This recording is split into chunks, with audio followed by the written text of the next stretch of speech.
Dans un monde où tout va trop vite, où l'on se sent souvent pris dans le tourbillon des attentes, des jugements et des imprévus, il devient essentiel de retrouver un ancrage intérieur. Le stoïcisme n'est pas une mode, mais une philosophie millénaire qui nous aide à traverser la tempête avec clarté et force. Aujourd'hui, il ne s'agit plus seulement de survivre aux défis, mais de les affronter avec une stabilité mentale inébranlable. Ce n'est pas fuir l'émotion, mais apprendre à la maîtriser avec sagesse.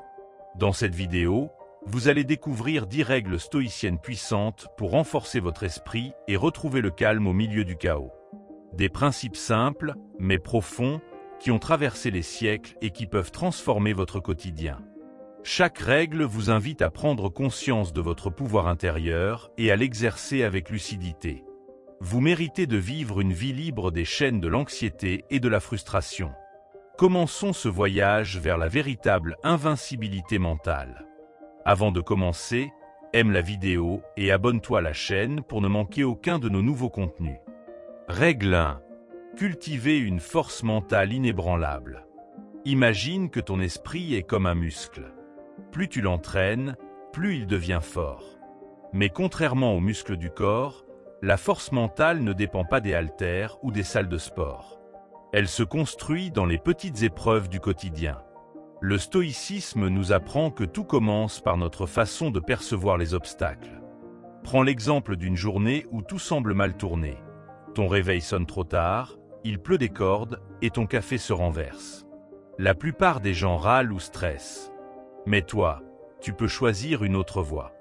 Au lieu de maudire la pluie, tu peux la voir comme une chance de ralentir, de respirer. C'est ça, l'entraînement. Personne ne naît avec une force mentale inébranlable. C'est comme un jardin. Si tu ne l'arroses pas, les mauvaises herbes, les peurs, les doutes prennent le dessus. Mais chaque fois que tu affrontes une difficulté sans paniquer, tu plantes une graine de résilience. Les stoïciens disaient « Ce n'est pas ce qui t'arrive, mais comment tu y réagis qui compte ». Prenons un autre exemple. Tu reçois une critique méchante. Ta première réaction peut être de la colère ou de la tristesse. Mais si tu prends une seconde pour réfléchir, tu peux te demander « Y a-t-il une part de vérité là-dedans ?» Si oui, c'est une occasion de progresser. Sinon, pourquoi gaspiller ton énergie? La force, c'est de ne pas laisser les mots des autres diriger tes émotions. Bien sûr, ce n'est pas facile. Au début, tu vas peut-être oublier, t'énerver, douter. Mais comme un sportif qui s'entraîne, chaque effort compte. Les stoïciens pratiquaient la préméditation des mots. Ils imaginaient le pire pour s'y préparer. Pas pour stresser, mais pour se dire « Même si ça arrive, je saurai m'adapter ». Un truc simple pour commencer, fixe-toi de petits défis. Par exemple, passe une journée sans te plaindre. Ou quand tu sens la frustration monter, compte jusqu'à 10 avant de réagir. Ces micro-exercices semblent insignifiants, mais ils forgent ton mental. Petit à petit, les grosses tempêtes te sembleront moins effrayantes. La vraie force, ce n'est pas d'éviter les problèmes, mais de les traverser sans perdre ta sérénité. Pense à un arbre dans la tempête. Il plie, mais ne rompt pas. Ses racines sont solides parce qu'elles ont résisté à des vents violents. Ton esprit fonctionne pareil. Chaque épreuve, bien accueillie, t'enracine davantage. Le stoïcisme ne promet pas une vie sans souffrance, mais une façon de la transformer en leçon. Quand tu es stressé, demande-toi, est-ce que je contrôle cette situation? Sinon, lâche prise. Si oui, agis sans te lamenter. C'est ça, la clé. Distinguer ce qui dépend de toi et ce qui n'en vaut pas la peine. Rappelle-toi, les circonstances extérieures ne définissent pas ton bonheur. Un embouteillage, un retard, un échec. Tout ça peut être vu comme une nuisance ou comme un test. À toi de choisir. Plus tu t'exerceras à garder le contrôle de tes pensées, plus tu seras libre. Et cette liberté-là, personne ne pourra te la prendre. Règle 2. Accepter ce qui échappe à notre contrôle. La vie ressemble parfois à un fleuve impétueux. Certains jours, tout coule tranquillement. D'autres fois, les courants sont si forts qu'ils semblent tout emporter sur leur passage. Le secret? Apprendre à faire la différence entre ce que tu peux changer et ce qui échappe totalement à ton contrôle. Prends la météo par exemple. Tu peux préparer ton parapluie, mais tu ne décides pas quand la pluie va tomber. Combien de personnes s'énervent contre les nuages? Pourtant, c'est aussi utile que de crier après le vent. Les stoïciens avaient compris cette évidence. Lutter contre l'inévitable, c'est se condamner à vivre frustré.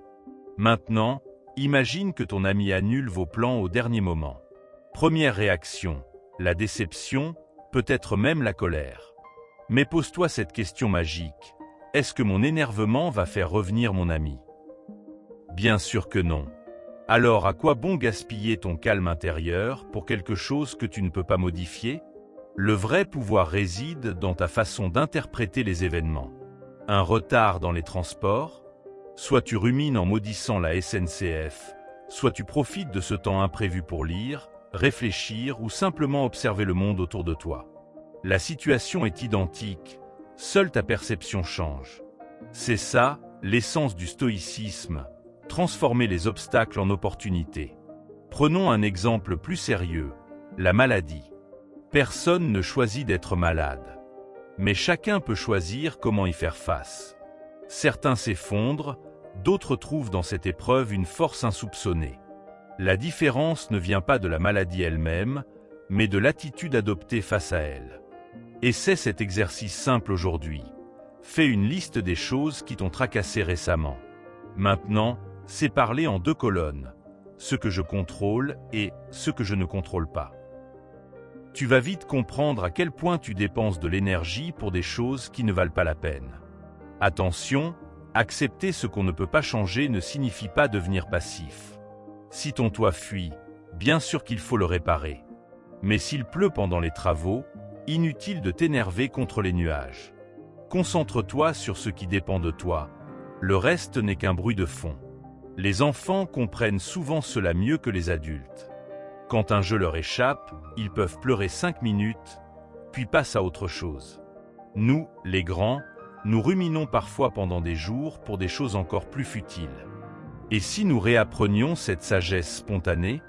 La prochaine fois qu'une situation t'échappe, respire profondément et répète cette phrase des stoïciens. Que puis-je faire concrètement à cet instant? Si la réponse est rien, alors libère ton esprit de ce poids. Si la réponse est quelque chose, alors agis sans te plaindre.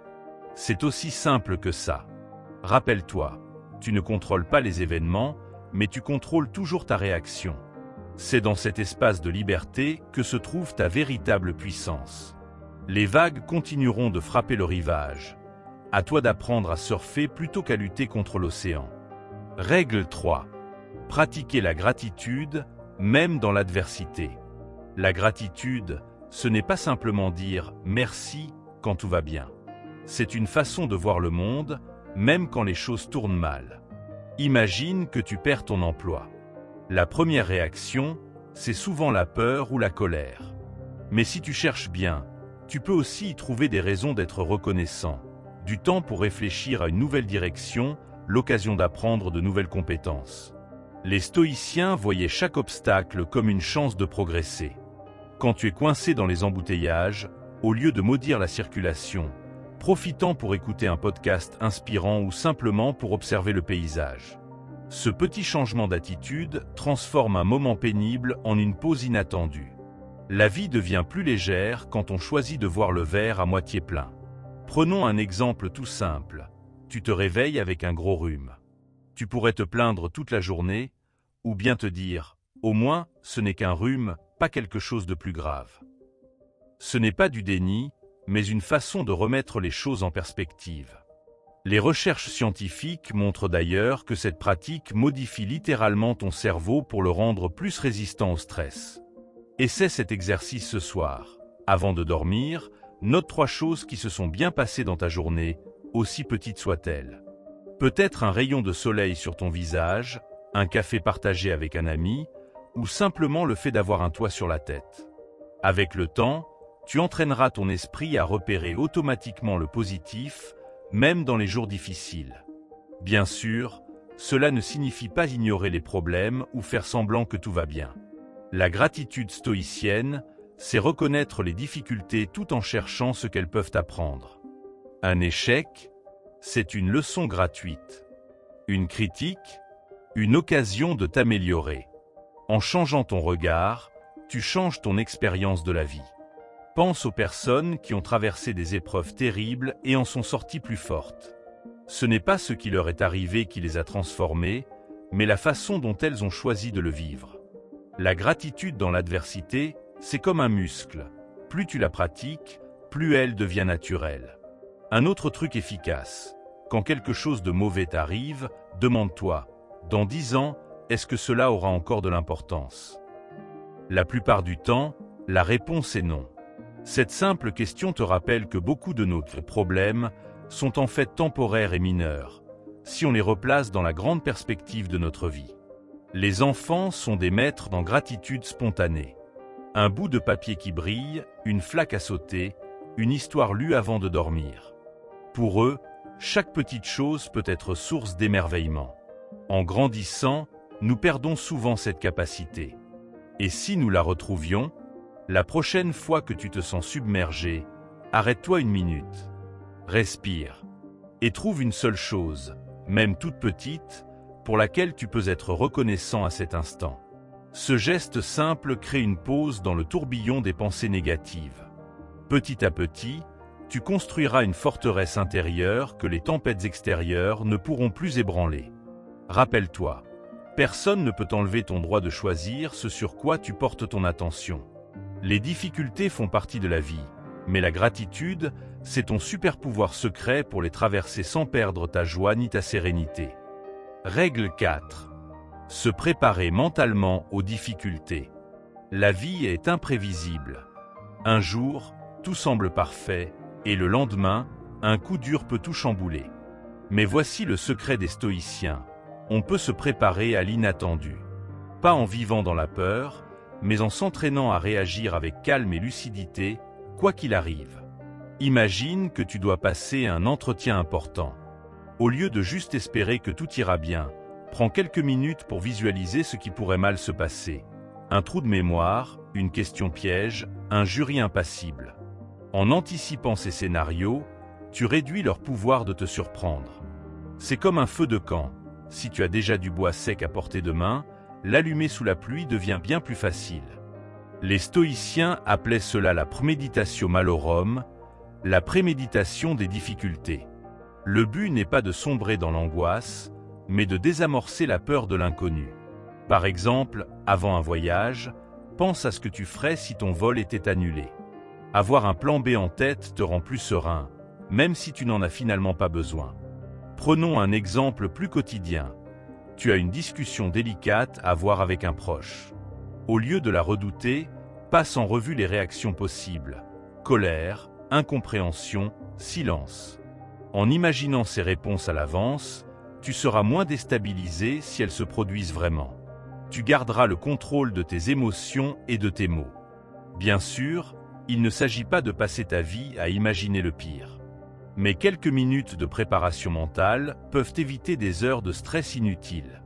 C'est comme un pompier qui s'entraîne. Il ne souhaite pas que son bâtiment brûle, mais si ça arrive, il sait exactement quoi faire. Essaie cet exercice cette semaine. Choisis une situation qui t'inquiète un peu. Écris les 3 scénarios les plus gênants qui pourraient se produire. À côté de chacun, note comment tu pourrais y réagir de manière constructive. Tu verras, simplement mettre ces idées sur papier réduit déjà leur pouvoir sur toi. La force de cette pratique, c'est qu'elle transforme l'incertitude en terrain connu. Quand tu as déjà envisagé les difficultés potentielles, elles perdent leur aspect effrayant. Tu deviens comme un navigateur expérimenté. Même sous une tempête, tu gardes le cap parce que tu connais déjà les manœuvres à effectuer. Attention cependant, cette préparation doit rester rationnelle et limitée dans le temps. 1 heure de réflexion stratégique vaut mieux que des jours de rumination anxieuse. Les stoïciens ne cherchaient pas à tout contrôler, mais à développer une flexibilité mentale qui permet de s'adapter à tout. Au final, se préparer aux difficultés, c'est comme porter une armure invisible. Les coups de la vie vont toujours arriver, mais ils ne t'atteindront plus aussi profondément. Tu auras toujours en toi cette petite voix stoïcienne qui murmure : Je savais que cela pouvait arriver, et je sais exactement comment rebondir. Rappelle-toi, ce n'est pas parce qu'on espère le meilleur qu'on ne doit pas se préparer au pire. Cette sagesse pratique te permettra d'avancer dans la vie avec plus de confiance et de résilience, quels que soient les orages sur ton chemin. Règle 5. Ne pas chercher l'approbation des autres. Combien de fois as-tu modifié ton comportement parce que tu craignais le jugement des autres? Combien de projets as-tu abandonnés par peur de ce qu'on pourrait penser de toi? Nous vivons dans un monde où l'approbation sociale semble vitale, mais les stoïciens nous rappellent une vérité essentielle. Ta valeur ne dépend pas du regard des autres. Prends un moment pour observer les enfants. Ils dansent sans se soucier d'être gracieux, chantent sans craindre les fausses notes. Quelque part en grandissant, nous perdons cette liberté. Nous commençons à calibrer nos actions en fonction des réactions potentielles des autres. Et si nous retrouvions cette authenticité perdue? Le stoïcisme nous enseigne que l'opinion d'autrui est comme le vent. Elle change constamment et ne nous appartient pas. Aujourd'hui, on t'applaudit pour une décision, demain on te critiquera pour la même chose. Essayer de plaire à tout le monde, c'est comme courir après un mirage. Tu t'épuiseras sans jamais l'atteindre. Imagine que tu portes un vêtement que tu adores, mais qu'un ami fait une remarque désobligeante. Deux options s'offrent à toi. Soit tu ranges ce vêtement au placard par gêne, soit tu continues à le porter avec fierté. La première option te prive de quelque chose que tu aimes, la seconde te rend libre. Ton bonheur ne devrait jamais être otage des goûts des autres.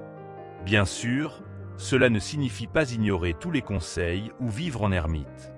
Les feedbacks constructifs peuvent nous aider à grandir. Mais il y a une différence entre écouter avec discernement et dépendre émotionnellement de chaque opinion. Ta boussole intérieure devrait toujours être plus importante que les voix extérieures. Un exercice puissant consiste à se poser cette question. Si personne ne devait jamais savoir ce que je fais, comment est-ce que j'agirais? Cette simple interrogation révèle souvent à quel point nos choix sont influencés par le regard des autres. Plus tu t'habitueras à écouter ta propre voix, plus tu deviendras insensible aux jugements superficiels. Les personnes qui laissent une trace dans ce monde sont rarement celles qui ont cherché à plaire à tous. Les artistes innovants, les penseurs originaux, les leaders visionnaires, tous ont dû affronter des critiques. Leur secret? Ils croyaient en leur chemin plus qu'ils ne craignaient le désaccord des autres. Commence petit. Exprime une opinion différente dans une conversation banale. Porte cette couleur que tu aimes mais qu'on te dit pas faite pour toi. Chaque fois que tu choisis ton propre jugement plutôt que celui des autres, tu muscles ton estime de soi comme un athlète muscle son corps. Rappelle-toi cette sagesse stoïcienne. Tu as le pouvoir de te retirer en toi-même quand tu le désires. Nul besoin d'être un ermite. Juste de cultiver cette forteresse intérieure où ton opinion sur toi-même compte plus que toutes les autres. Au final, ne pas chercher l'approbation des autres, c'est comme enlever un lourd manteau que tu portais sans t'en rendre compte. Soudain, tu respires mieux, tu te déplaces plus librement. Et paradoxalement, c'est quand tu cesses de courir après l'approbation que tu deviens vraiment toi-même, et que les autres ne peuvent s'empêcher de t'apprécier pour cela. Règle 6. Transformer les épreuves en opportunités.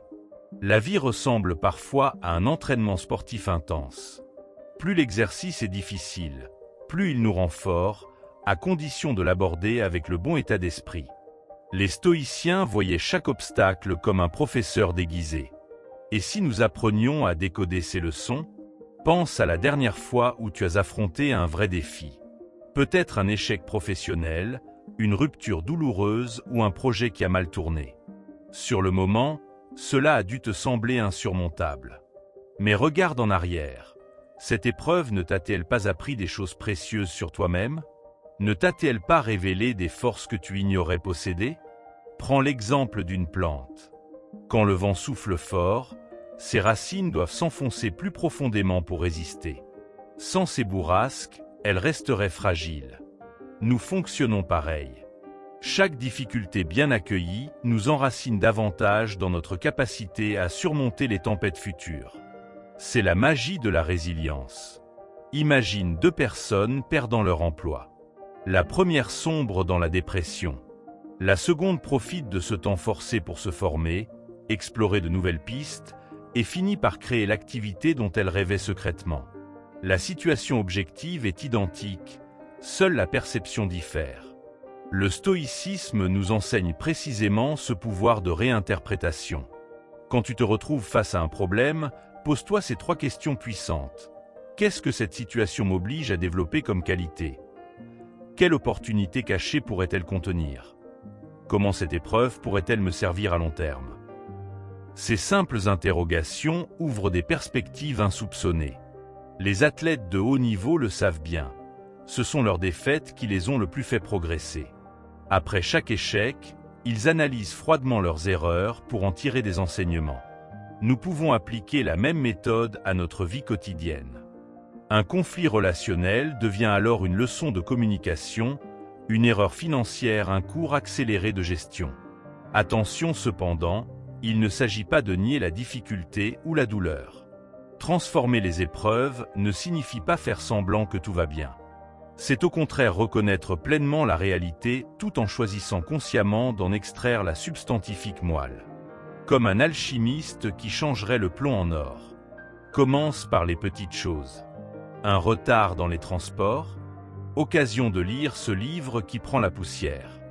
Une dispute, chance d'apprendre à mieux exprimer tes besoins. En pratiquant sur ces mini-épreuves, tu développeras progressivement les réflexes mentaux pour affronter les plus grands défis.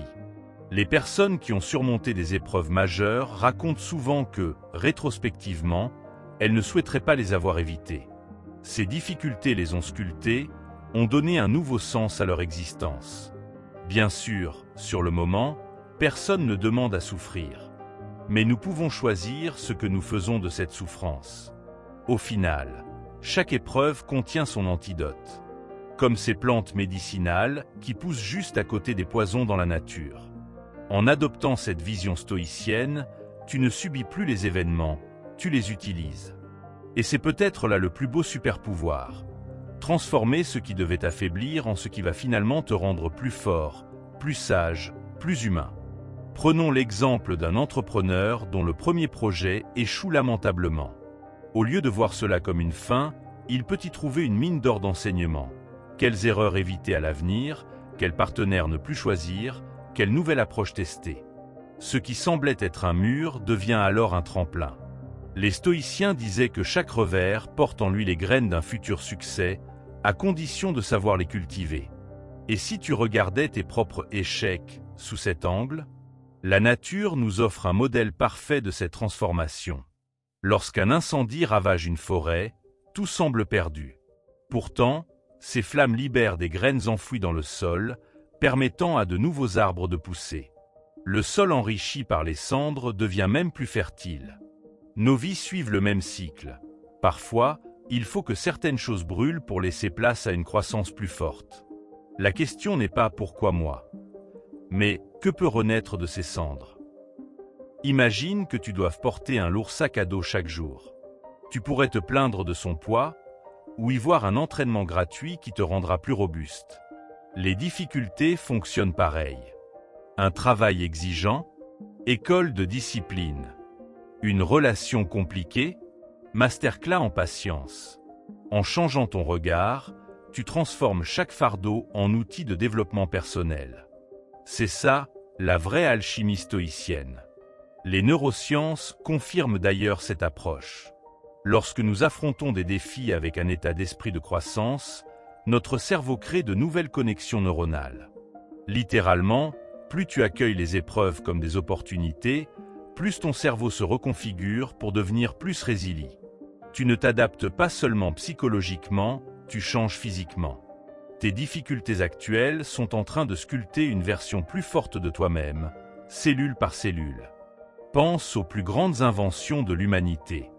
Beaucoup sont nés de contraintes ou d'échecs. Le post-it vient d'une colle ratée, le micro-ondes d'une expérience accidentelle. Dans ta vie aussi, ce que tu considères comme un problème aujourd'hui pourrait bien être la matière première de ta prochaine réussite. La clé ? Garder assez de curiosité et de recul pour voir les possibilités là où d'autres ne voient que des obstacles. Un marin expérimenté ne maudit pas la tempête, il sait qu'elle lui apprendra à mieux manœuvrer. De même, Chaque crise que tu traverses t'enseigne des compétences invisibles mais précieuses. Gestion du stress, créativité, endurance émotionnelle. Ces qualités s'accumulent silencieusement et feront la différence quand tu affronteras des défis encore plus grands. Tes épreuves actuelles sont ton stage intensif pour devenir la meilleure version de toi-même. La prochaine fois qu'une difficulté se présentera, essaie ce petit rituel stoïcien. D'abord, reconnais pleinement l'émotion, peur, colère, tristesse. Ensuite, demande-toi, si cette épreuve devait m'apporter quelque chose de positif, qu'est-ce que ce serait? Enfin, note une action concrète pour avancer. Ce processus simple t'aide à passer de la réaction à l'action, transformant l'énergie négative dans carburant pour progresser. Regarde les enfants apprendre à marcher. Ils tombent des centaines de fois avant d'y arriver. Pourtant, aucun ne décide qu'il est nul et abandonne. Ils utilisent chaque chute pour ajuster leur équilibre. Nous devrions en faire autant avec nos chutes d'adultes. Chaque erreur contient une information précieuse sur ce qu'il faut ajuster. Le véritable échec n'est pas de tomber, mais de rester à terre sans en tirer de leçons. Certaines des personnes les plus inspirantes ont connu des parcours semés d'embûches. Stephen King a été rejeté 30 fois avant de publier son premier roman. Oprah Winfrey a surmonté pauvreté et discrimination. Leur point commun, ils ont utilisé leurs difficultés comme motivation plutôt que comme excuse. Leur histoire nous rappelle que le destin se construit moins avec les cartes qu'on reçoit qu'avec la façon dont on choisit de les jouer. Enfin, souviens-toi que les plus belles sculptures nécessitent des coups de burin parfois violents. Ce qui semble être une mutilation dans l'instant contribue en réalité à révéler la forme cachée dans le marbre. Ta vie suit le même principe. Chaque coup dur, bien accueilli, contribue à sculpter ta force de caractère. Un jour, tu regarderas en arrière et réaliseras que tes plus grandes difficultés auront été tes professeurs les plus précieux. Ceux qui t'auront appris non pas comment survivre, mais comment vraiment vivre. Règle 7. Développer la résilience. La vie nous lance constamment des défis, des obstacles qui semblent parfois insurmontables. Et si je te disais que la clé pour les affronter ne réside pas dans les événements eux-mêmes, mais dans ta façon d'y répondre? Le stoïcisme nous enseigne une vérité simple mais puissante. Concentre-toi uniquement sur ce que tu peux contrôler. Le reste, laisse-le de côté. Imagine une tempête en mer. Le vent hurle, les vagues se brisent contre le bateau. Le marin ne peut pas arrêter la tempête, mais il peut ajuster les voiles, tenir ferme la barre. C'est exactement la même chose dans la vie. Tu ne contrôles pas ce qui t'arrive, mais tu décides toujours de ta réaction. C'est là que réside ton vrai pouvoir. Beaucoup de gens gaspillent leur énergie à stresser pour des choses hors de leur contrôle. Les opinions des autres, les retards de train, les injustices du monde. Résultat, ils se sentent impuissants. Mais si tu focalises ton attention sur tes actions, tes choix, tes efforts, tout change. Tu reprends le contrôle. La résilience, c'est comme un muscle. Plus tu l'entraînes, plus elle devient forte. Quand un problème surgit, demande-toi, qu'est-ce que je peux faire là, maintenant? Si la réponse est rien, alors passe à autre chose. Si tu peux agir, alors agis sans te plaindre. C'est ça, la mentalité stoïque. Prenons un exemple concret. Tu perds ton travail. Tu ne peux pas changer cette réalité, mais tu peux choisir comment y réagir. Te morfondre ou profiter de cette opportunité pour te former, explorer de nouvelles voies? La première option te rend victime, la seconde te rend plus fort. Certains croient que le stoïcisme consiste à tout encaisser sans émotion. Faux. Il s'agit simplement de ne pas laisser tes émotions prendre le dessus. Ressentir de la tristesse, de la colère, c'est humain. Mais ensuite, tu dois avancer. Ne reste pas bloqué dans ce qui est déjà passé. Quand tu te concentres sur ce que tu peux maîtriser, une chose magique se produit. Tu deviens moins anxieux, plus confiant. Pourquoi? Parce que tu sais que peu importe ce qui arrive, tu as toujours les outils pour rebondir. Tu n'es plus à la merci des circonstances. Bien sûr, ce n'est pas toujours facile. Certains jours, les émotions prennent le dessus. Mais rappelle-toi, Chaque défi est une occasion de progresser. Les obstacles ne sont pas là pour t'arrêter, mais pour te rendre plus résistant. C'est comme ça qu'on forge une vraie force intérieure. Alors, la prochaine fois que tu te sens submergé, respire profondément. Demande-toi, quelle est la prochaine petite étape que je peux franchir? Même si c'est minime, agir te redonne du pouvoir. Petit à petit, tu construiras une résilience inébranlable. Le stoïcisme n'est pas une philosophie passive. C'est un mode de vie actif qui transforme les épreuves en force. Alors, commence aujourd'hui. Concentre-toi sur ce que tu peux changer et libère-toi du reste. Tu verras, tu es bien plus puissant que tu ne le crois. Pense à un arbre en pleine tempête. Ses branches craquent, ses feuilles sont arrachées, mais ses racines tiennent bon. Pourquoi? Parce qu'il ne lutte pas contre le vent, il s'adapte. Nous devrions faire pareil. Au lieu de résister violemment à ce qui nous arrive, apprenons à plier sans rompre. La vraie résilience, c'est accepter l'incontrôlable tout en restant ferme sur nos valeurs. Les obstacles ne disparaîtront pas, mais nous pouvons grandir assez solides pour ne plus en être ébranlés.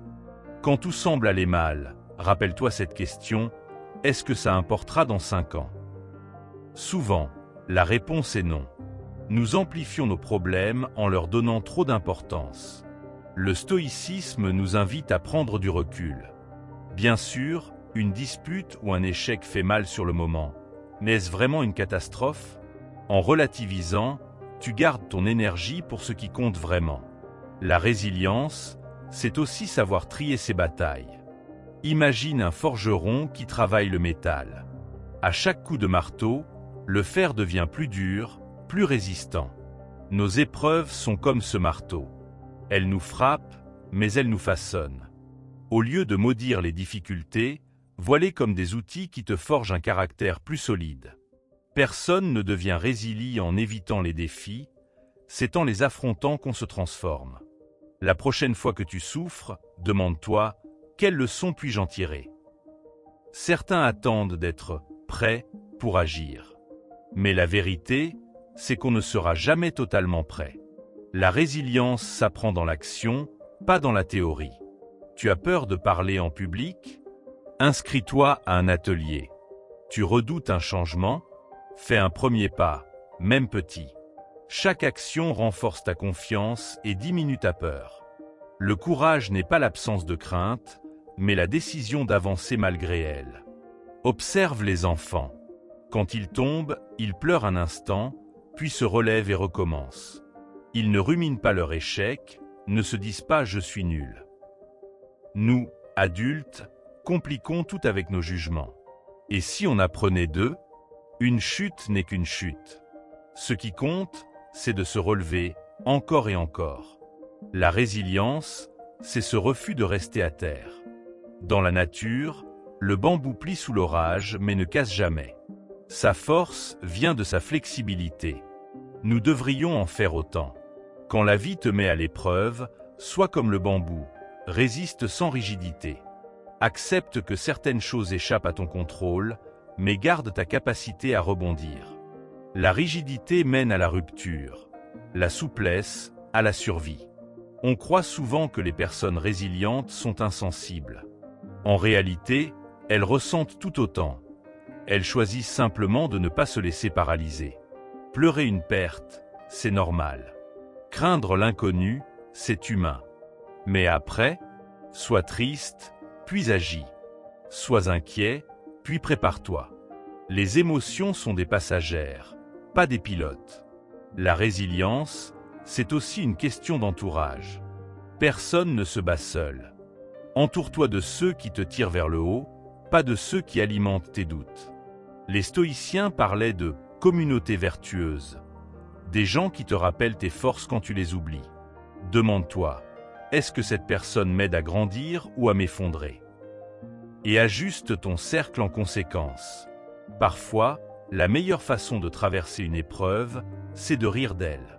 L'humour désarme les pires situations. Bien sûr, il ne s'agit pas de nier la souffrance, mais de refuser de lui donner tout le pouvoir. Un esprit léger porte plus facilement les fardeaux. Comme le disait Sénèque, il n'y a pas de vent favorable pour celui qui ne sait pas où il va.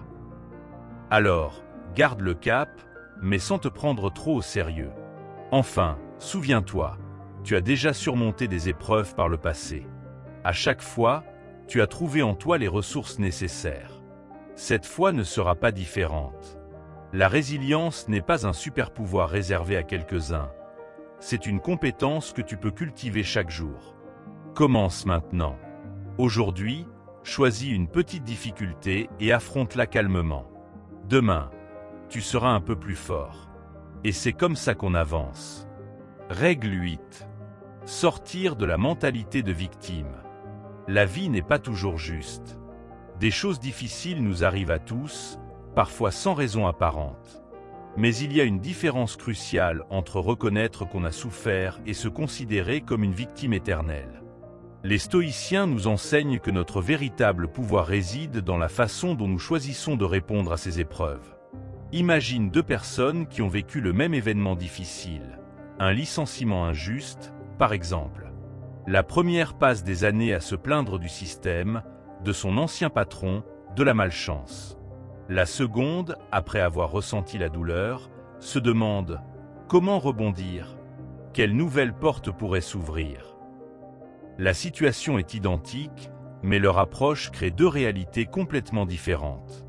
Prends l'analogie d'un bateau en mer.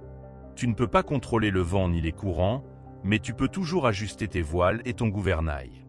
Les obstacles ne disparaîtront pas, mais en arrêtant de les maudire, tu reprends le contrôle de ta trajectoire. C'est ça, sortir de la mentalité de victime, passer de « pourquoi moi ?» à « comment avancer ?» Quand tu te surprends à blâmer les circonstances, essaie ce petit exercice stoïcien. Écris tout ce qui t'arrive de négatif, puis à côté, note comment tu pourrais y répondre de manière constructive. Tu verras rapidement qu'à chaque problème correspond au moins une possibilité d'action, aussi minime soit-elle. C'est dans ces choix que réside ta liberté. Les personnes qui réussissent à surmonter des épreuves extrêmes, maladies, accidents, traumatismes, partagent souvent cette même conviction. Ce qui m'est arrivé ne me définit pas. Ce qui me définit, c'est comment j'y ai répondu. Cette prise de conscience douloureuse, mais libératrice, est au cœur de la philosophie stoïcienne. Bien sûr, assumer ses responsabilités ne signifie pas tout accepter passivement. Parfois, la réponse appropriée est de combattre une injustice, de poser des limites ou de demander de l'aide. Mais même dans ces cas, c'est toi qui deviens acteur de ta vie plutôt que spectateur impuissant. Commence par les petites choses. Au lieu de dire « mon patron m'a mis en colère », essaie « j'ai choisi de réagir avec colère à ce que mon patron a dit ». Ce léger décalage de langage crée un immense changement intérieur. Progressivement, tu te réapproprieras ton pouvoir de réponse face à chaque situation. Les stoïciens aimaient se rappeler cette vérité. Ce qui trouble les hommes, ce ne sont pas les choses, mais les jugements qu'ils portent sur les choses. En d'autres termes, ce n'est pas l'événement lui-même qui te blesse, mais ton interprétation de cet événement.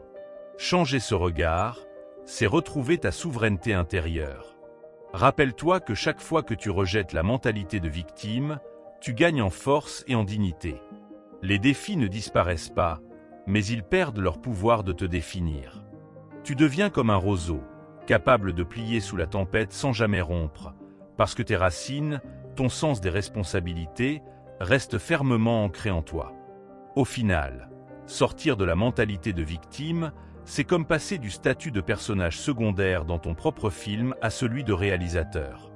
L'histoire comportera toujours des obstacles, mais c'est toi qui décides du rôle qu'ils joueront dans ta transformation. Et cette prise de conscience, aussi difficile soit-elle, est le premier pas vers une vie vraiment libre et épanouie. Prenons l'exemple d'un arbre qui pousse dans une falaise. Ses conditions sont hostiles, vent violent, sol pauvre, peu d'eau. Pourtant, c'est précisément cette adversité qui le force à développer des racines profondes et un tronc solide. Il devient plus robuste que ses cousins des plaines fertiles. Nos vies fonctionnent pareil. Ce sont souvent les circonstances difficiles qui révèlent et forgent notre force intérieure, à condition de ne pas nous considérer comme victimes du terrain. Quand tu te plains que tout est contre toi, demande-toi, Est-ce vraiment la réalité ou simplement ton interprétation? Un retard de train peut être vu comme une malédiction ou comme une occasion imprévue de lire, réfléchir ou observer ton environnement.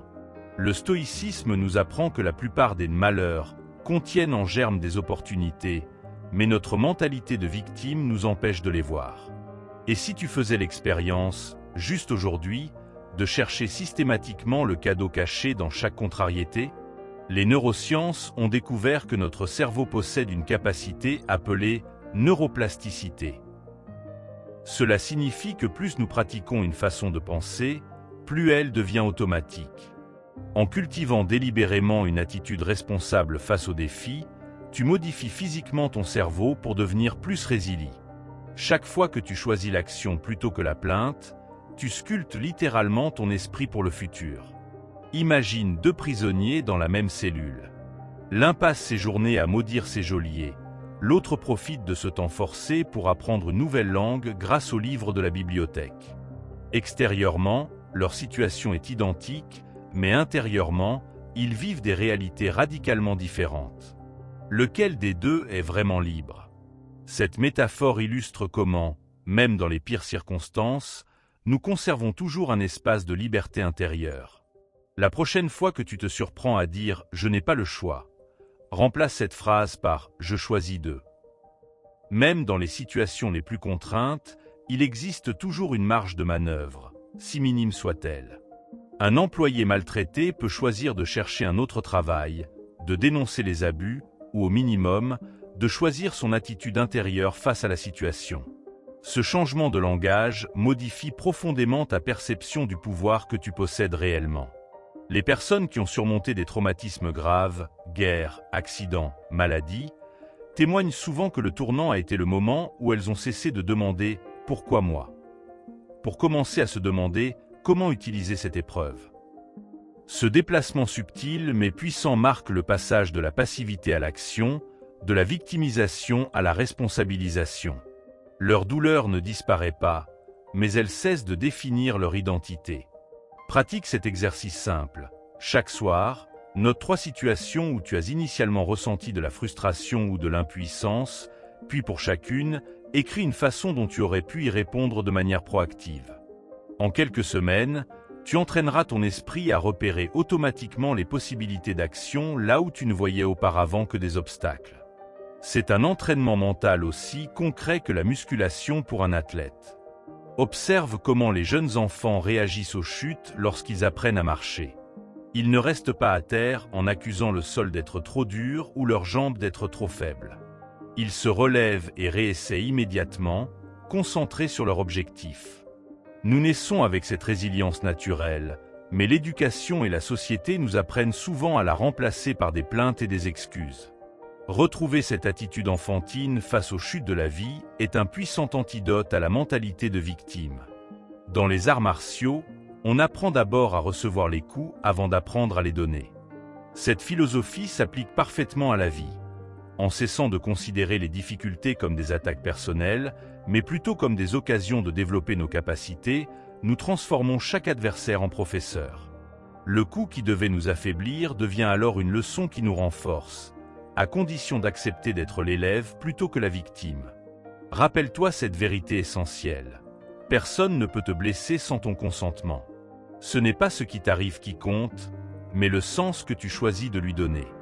En adoptant cette perspective stoïcienne, tu découvres que même dans les pires tempêtes, tu conserves toujours un espace intérieur inviolable où tu demeures libre. C'est là que réside ton véritable pouvoir, non pas dans le contrôle des événements extérieurs, mais dans le choix souverain de ta réponse à ces événements. Règle 9. Accepter sa vulnérabilité. La vie n'est pas un concours de perfection. Nous avons tous des peurs, des doutes, des faiblesses. Et c'est très bien comme ça.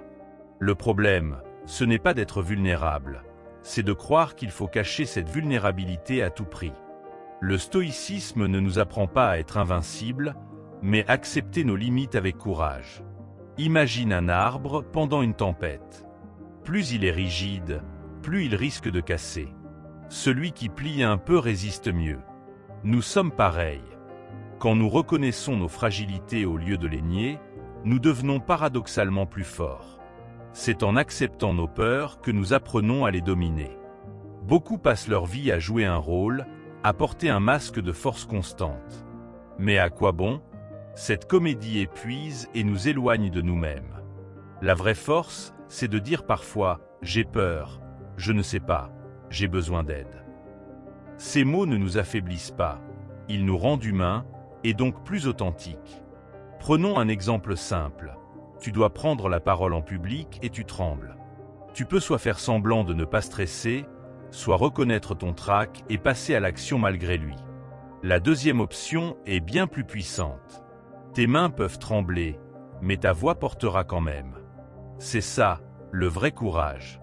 Nos imperfections ne sont pas des ennemis.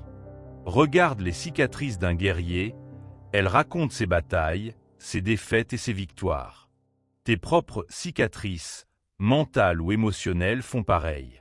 Elles montrent que tu as vécu, que tu as lutté, que tu as grandi. Au lieu d'en avoir honte, porte-les comme des preuves de ton expérience. La société nous pousse souvent à croire que montrer sa vulnérabilité est un signe de faiblesse. C'est tout le contraire. Cela demande bien plus de courage d'avouer ses doutes que de prétendre tout maîtriser. Les relations les plus profondes se créent justement quand nous osons être vrais, sans faux semblant.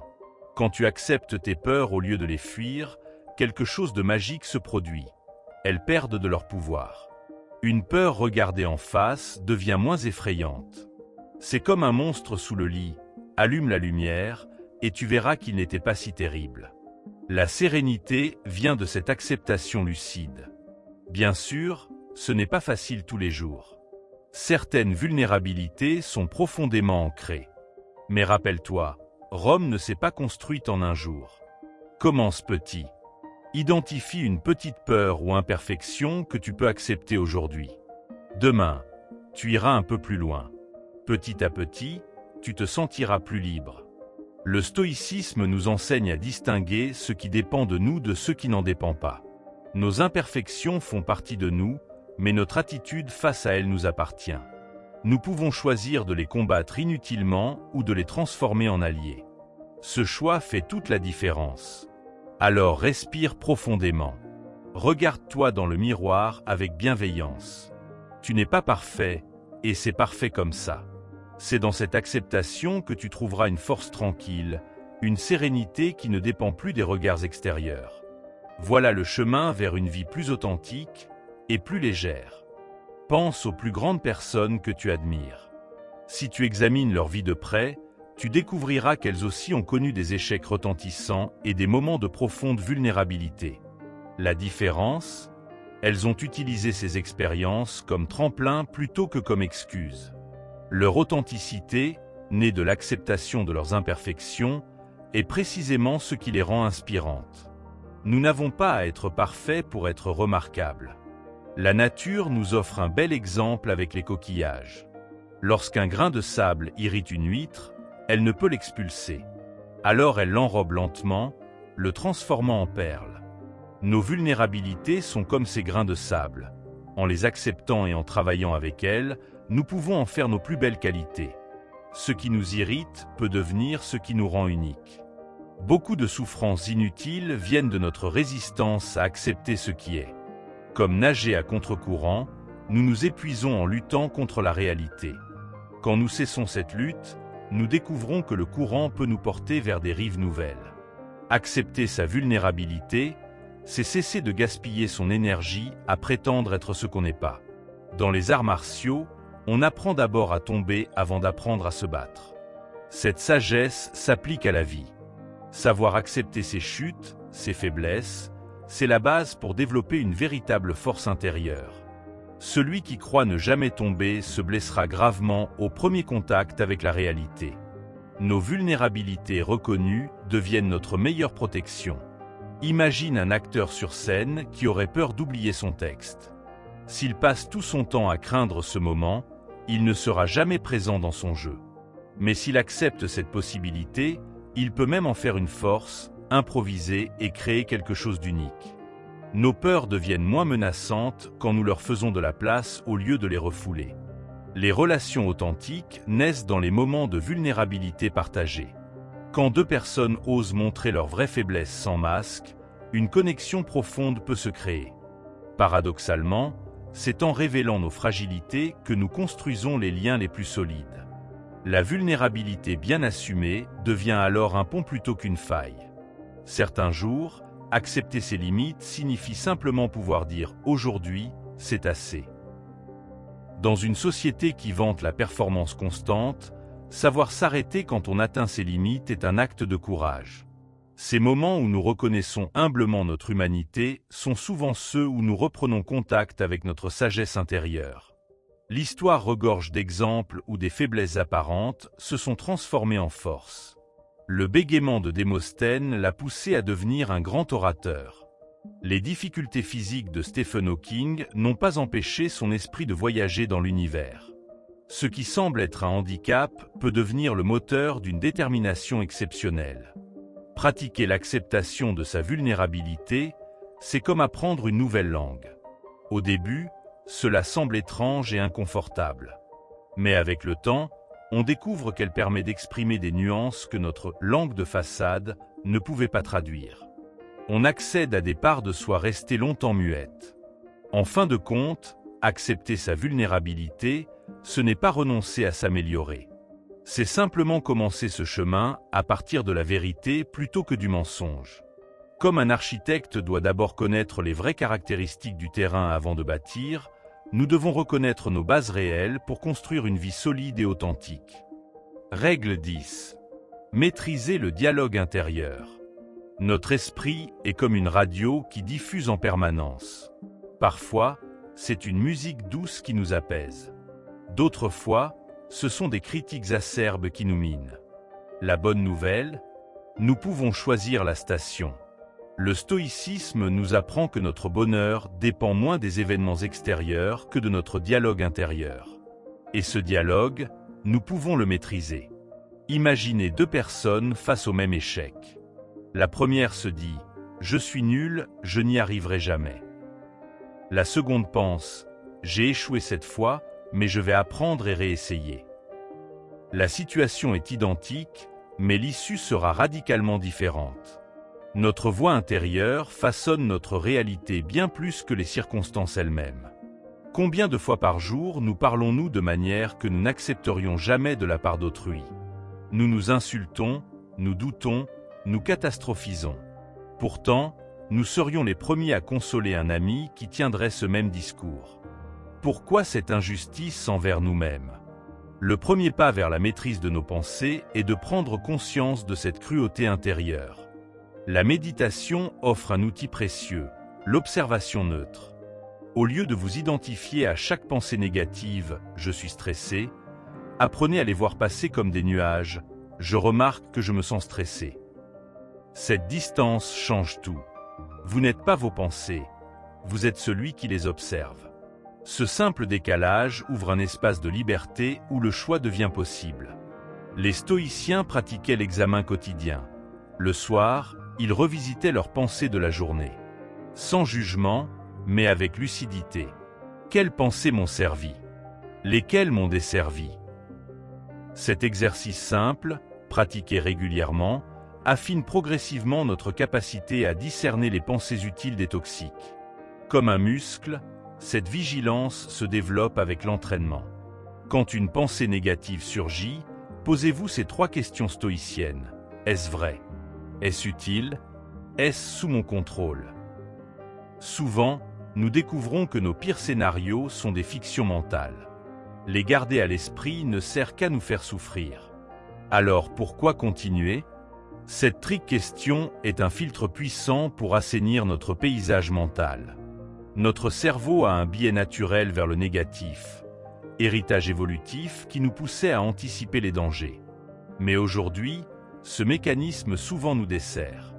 La bonne nouvelle, nous pouvons rééduquer notre esprit. En nourrissant délibérément des pensées positives, en célébrant nos petites victoires, nous rééquilibrons progressivement la balance. Cela demande de la patience, mais chaque pensée consciente est une graine plantée. Les mots que nous utilisons intérieurement ont un pouvoir immense. Remplacez « je dois » par « je choisis de », problème par « défi », échec par « apprentissage ». Ce simple changement de vocabulaire transforme notre expérience. Notre langage structure notre réalité. En le modifiant, nous modifions notre perception du monde. C'est une alchimie mentale à la portée de tous. Quand vous vous surprenez dans un dialogue intérieur destructeur, imaginez que c'est votre meilleur ami qui parle ainsi. Quelle réponse bienveillante lui apporteriez-vous? Maintenant, offrez-vous cette même compassion. Petit à petit, vous transformerez votre critique intérieure en coach bienveillant. Ce changement de relation avec vous-même est le fondement d'une vie plus sereine. La maîtrise du dialogue intérieur n'est pas un contrôle tyrannique de chaque pensée. C'est plutôt le développement d'une relation plus sage avec notre esprit. Certains jours, vous trébucherez. C'est normal. L'important est de persévérer avec bienveillance. Avec le temps, vous découvrirez que le bonheur est moins une destination qu'une manière de voyager. Et ce voyage commence par les mots que nous nous adressons à nous-mêmes. Notre esprit fonctionne comme un jardin. Les pensées que nous entretenons sont des semences. Si nous laissons pousser les mauvaises herbes des jugements négatifs, elles étoufferont peu à peu les fleurs de nos potentialités. Mais si nous cultivons avec soin des pensées constructives, nous récolterons les fruits de la confiance et de la sérénité. L'entretien de ce jardin mental demande une attention quotidienne. Personne ne peut le faire à notre place. Chaque jour est une nouvelle occasion de planter des graines bénéfiques. Les grands orateurs savent que la répétition donne du poids aux mots. Notre dialogue intérieur obéit à la même règle. Plus nous répétons une pensée, plus elle s'ancre profondément en nous. Cela peut être une malédiction ou une bénédiction, selon le choix des mots que nous nous adressons. « Je n'y arriverai jamais » finit par devenir une prophétie autoréalisatrice, tout comme « je vais trouver une solution » ouvre la voie à la créativité. La clé est de repérer les phrases toxiques que nous ressassons et de les remplacer délibérément. Il existe une différence cruciale entre observation et identification. « Je ressens de l'anxiété » est une observation neutre. « Je suis anxieux » est une identification qui nous enferme dans cet état. Le langage que nous utilisons intérieurement crée notre réalité psychologique. En apprenant à reformuler nos expériences mentales, nous gagnons en liberté face à elles.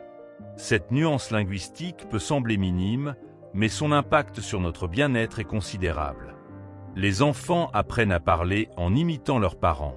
Notre voix intérieure s'est souvent construite de la même manière, en reprenant les critiques, les peurs ou les jugements entendus dans notre enfance. Mais aujourd'hui, nous avons le pouvoir de réécrire ce script. Nous pouvons devenir le parent bienveillant de nous-mêmes, celui qui encourage plutôt qu'il ne rabaisse. Ce travail de rééducation cognitive demande du temps, mais chaque mot positif est un pas vers plus de liberté intérieure. La neuroscience a démontré que nos pensées modifient physiquement notre cerveau. Les schémas mentaux que nous entretenons créent des autoroutes neuronales. Plus nous empruntons une voie, plus elle devient facile à parcourir.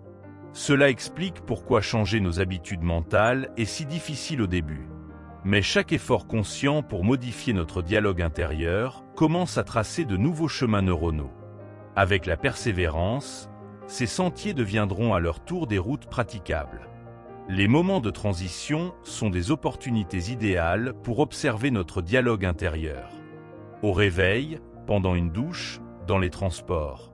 Ces instants où l'esprit vagabonde révèlent nos schémas de pensée habituels. Plutôt que de laisser ce monologue intérieur suivre ses vieilles ornières, nous pouvons profiter de ces moments pour introduire délibérément des pensées nourrissantes. Ces micro-pratiques répétées finissent par transformer durablement notre paysage mental. Le corps et l'esprit sont intimement liés.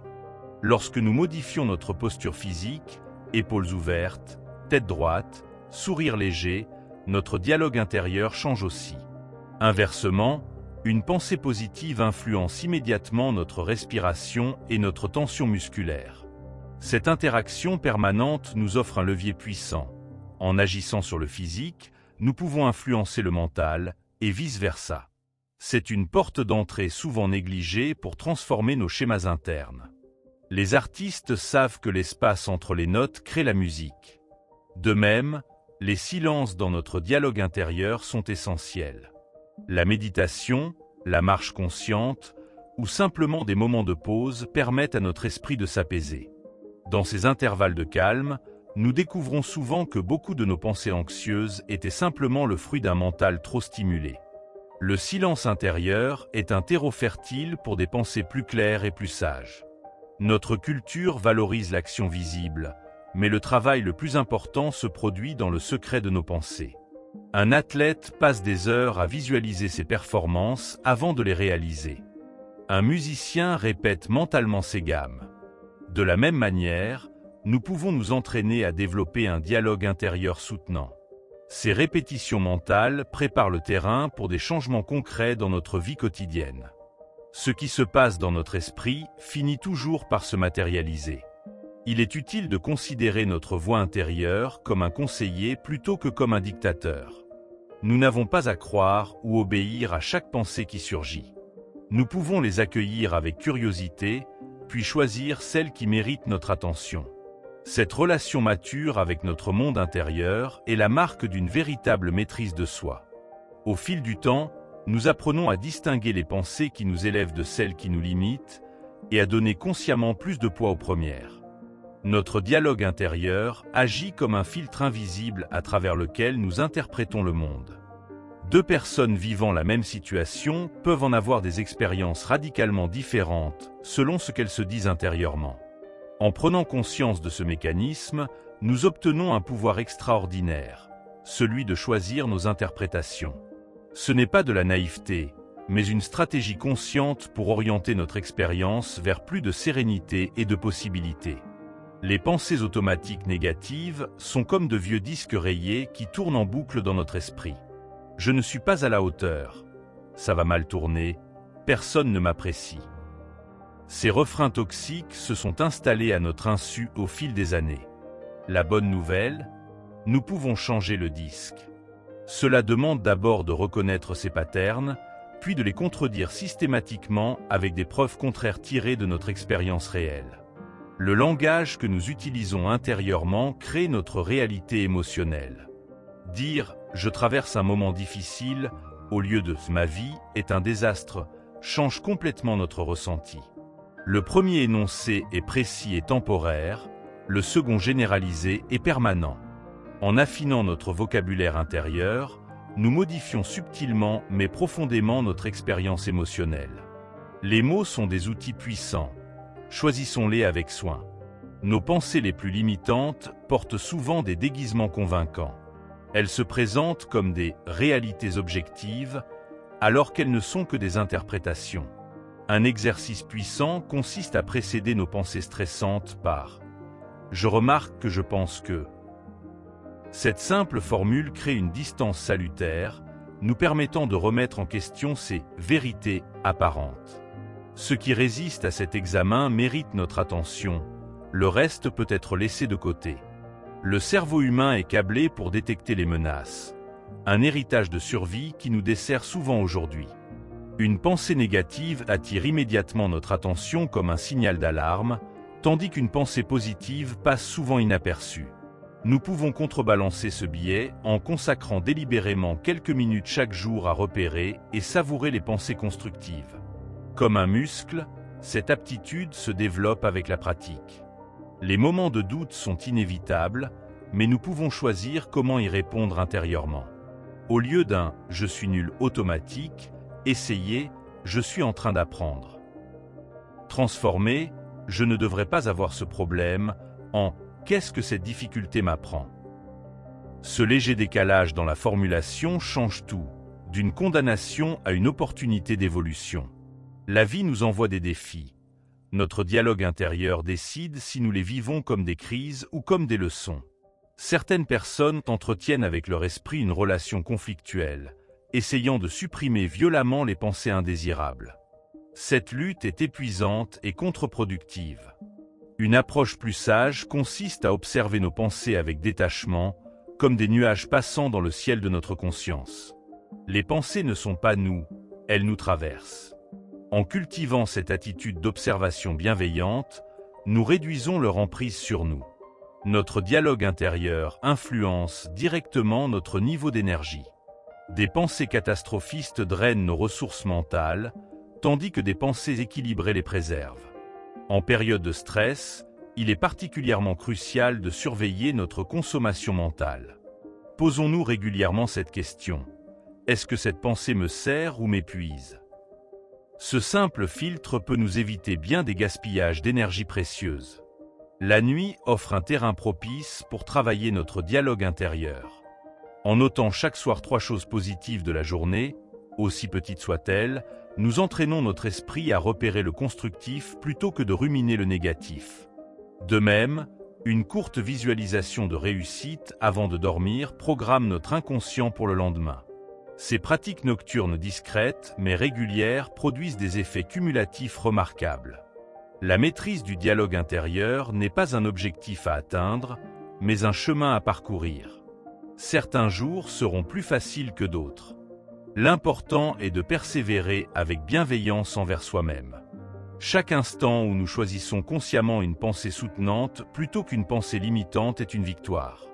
Avec le temps, ces micro-choix s'additionnent et transforment profondément notre relation à nous-mêmes et au monde.